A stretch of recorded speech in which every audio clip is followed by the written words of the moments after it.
la inserción de Estados Unidos en el sistema internacional. Eh, Tomaré como base la doctrina del destino manifiesto.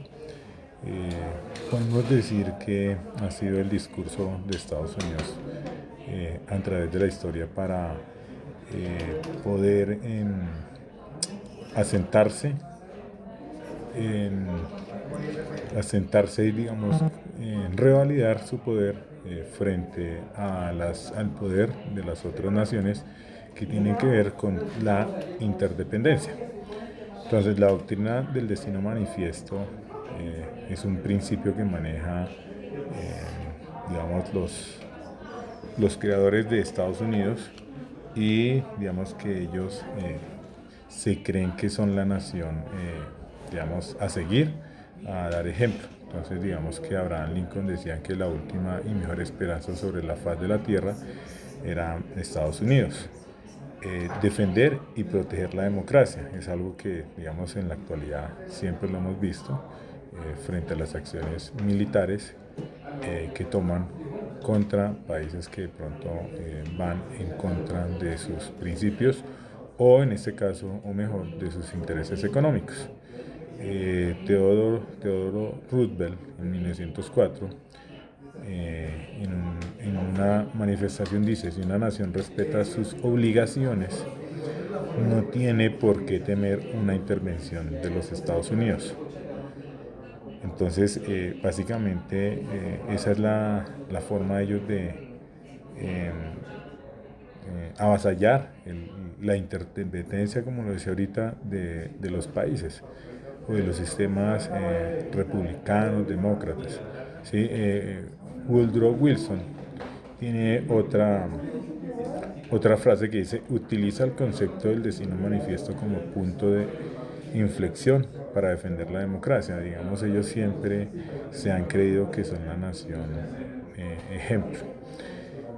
La guerra del Vietnam quizás le salió algo mal porque digamos que esta guerra del sudeste asiático pues era una guerra civil y por estar con ese discurso en ese momento del tiempo con el comunismo. En 1901, retomando, se crea el Congreso de Estados Unidos, creó la enmienda Platt, ¿sí? Que era como liberar a Cuba y que ellos la cuidaban. ¿Sí? Entonces Cuba venderá o alquilará, bueno, digamos que una de las de lo que evidencio yo en las lecturas que hice es, mmm, digamos que crean esa enmienda, pero digamos que dentro de la enmienda dejan una parte para que Cuba o bien desalquile o les venda terrenos. Es por eso que queda instalada la base de Guantánamo. ¿Sí? Entonces, digamos que ya volviéndolo al contexto, ojalá local, de Colombia, lo quiero aterrizar en la inserción internacional. Eh, digamos que Estados Unidos siempre ha buscado sus intereses y son como por épocas.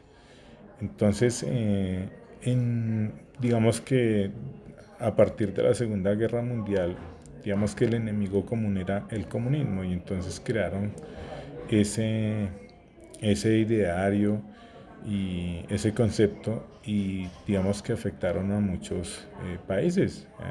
Digamos acá en Colombia se ha visto reflejado ese tipo de política por ellos creerse en los defensores de la democracia. ¿Sí? Lo mismo en Chile, en Cuba y en los diferentes países de Centroamérica. Entonces, digamos que ellos se crean un enemigo, lo crean y de acuerdo a ese temporalidad, digamos que crean esa política internacional. Después del comunismo viene el narcotráfico y con el narcotráfico lo mismo. Entonces nos han vendido que es digamos como lo más malo y detrás de eso son negocios, ¿sí? Y por último, en el 2002, digamos que se crea un discurso, lo crea Bush, hijo, el tema del terrorismo, entonces por el ataque a las Torres Gemelas. Entonces digamos que siempre ellos buscan un discurso y con ese discurso revalidar nuevamente su poder. Digamos que obviamente ellos se valen es por el tema armamentístico y pues no sabemos qué pueda pasar ahorita con la guerra que hay entre Rusia y Ucrania y digamos cómo puede afectar esto a una tercera guerra mundial, porque pues realmente los intereses económicos y todo es lo que ha generado este tipo de política.